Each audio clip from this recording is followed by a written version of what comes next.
Jilani says, I've been told that we should not direct or show our legs while sitting or sleeping towards the Qibla and towards the Quran. They say that it is a form of disrespecting it. Please guide me.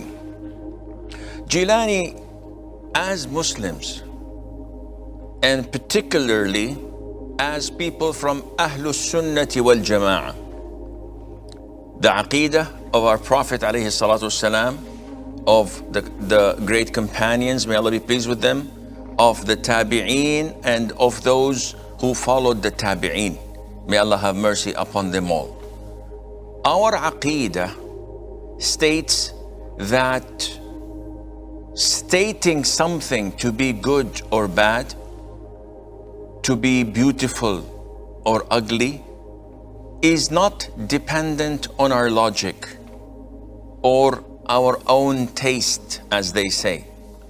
Because this is the methodology and the Aqidah of Al-Mu'tazila, which is a deviant sect in Islam, one of the 73 sects that the Prophet has warned us from, sallallahu alaihi wasallam. Muslims believe that stating this is good or bad is dependent on what the Quran says. It's dependent on what the Prophet ﷺ had taught us. And this is why Islam is not a religion where logic prevails, because logic differs from one person to the other. What you see good, I may see to be bad. It's not something according to our preferences.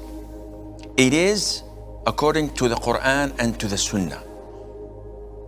Someone who passes wind is obliged to perform wudu. Someone who burps and gets this wind out of his mouth is not supposed to perform wudu, and if he does, then he would be sinful for innovating.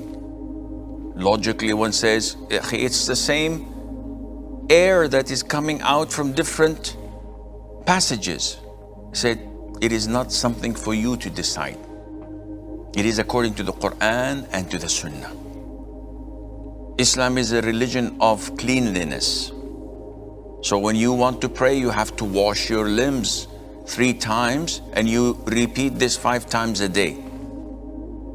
Washing your body almost 15 times a day is, by all means and standards, is something that is clean and beautiful. But if I don't have water, Islam tells me to strike the soil once, wipe my face and my hands. Where is the cleanliness? Logically, this is not correct. Logically is not related to Islam in such aspects, because it is a religion of submission, not of, I will not do what you tell me to do until I believe, until I am convinced that it is logical. No, a'udhu billah. This is the methodology of Satan, of Iblis. Allah tells him, prostrate to Adam, and he objects and says, no, I am better than him. You created me from fire while he was created from clay. So I refuse to prostrate to him. So again, Jilani, when we come to an issue as such, which is always prevalent in masjids, when people recite the Quran, they put their backs to the wall and they extend their feet. That is, they extend their legs with their feet directed to the Qibla. And maybe their feet is directed to a place where the Quran is put there and collected. The elders usually come and scold him. You're not supposed to do this. This is disrespectful. This is haram. If your parents were in front of you, would you have done this? If your elders were there, would you put your feet like this? And they give a lot of examples and explanations. With all due respect, again, we have to go to the Quran and to the Sunnah. Is there anything that states or indicates that it is not permissible? Not at all. Is there anything that insinuates that it is not recommended, it's disliked, it's makruh? Not at all. So what to do? Generally speaking, if you're sleeping, the sunnah is to sleep on your right hand side while facing the Qibla.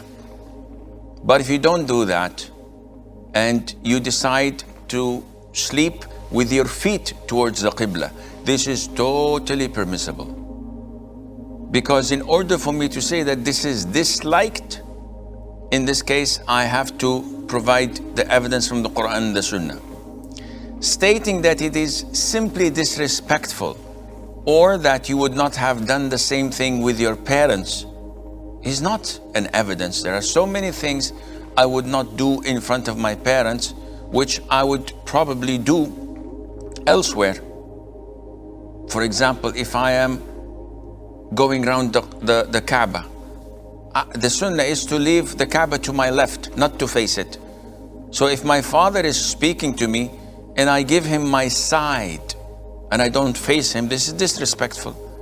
You cannot have this analogy and put it together and claim that this is respectful, this is disrespectful, because the sunnah tells us that it is prohibited to face or to give your back to the Qibla while answering the call of nature.